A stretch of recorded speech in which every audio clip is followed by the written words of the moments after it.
That's right. Right now, Secretary of State Antony Blinken, excuse me, is here on his eighth visit. Last night, meeting with the Prime Minister, Benjamin Netanyahu, this morning, a flurry of meetings with Israel's president, with General Benny Gantz, who just quit, the centrist who just quit Netanyahu's government, and with the opposition leader, Yair Lapid. The U.S. is clearly putting pressure on Israel and on Hamas to accept this deal. And the United States continues to say, and Blinken continues to say, that the onus is really on Hamas to agree to this deal.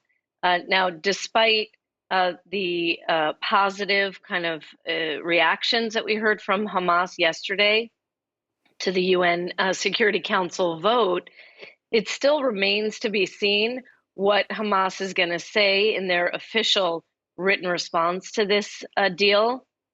Israel's still waiting for that response. And often we see Hamas say, yes, but, and then Hamas often adds on several other demands. So we're going to have to wait and see. But it does, we do have to say that this deal ultimately asks Hamas to relinquish its control over the Gaza Strip, while it also in the long term calls for an end to the war and a withdrawal of Israeli troops. It is essentially asking Hamas to end the war and to step aside, as it will not have a role in running the Gaza Strip in the future, that is militarily and governing it civilly.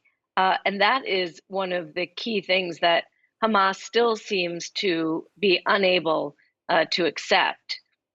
There's also discrepancies in this deal going from phase 1 to phase 2 and then ultimately to phase 3.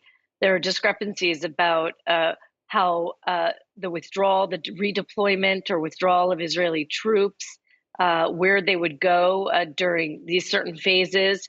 And at the end, what will determine or define the end of the war. And Hamas has even brought that up before this UN Security Council vote and before Blinken came here.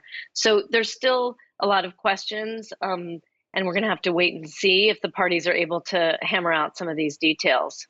Jordana, meanwhile, the country's still reeling, of course, from the relative moderate Benny Gantz quitting that emergency cabinet. Who have been the winners and the losers so far in that move?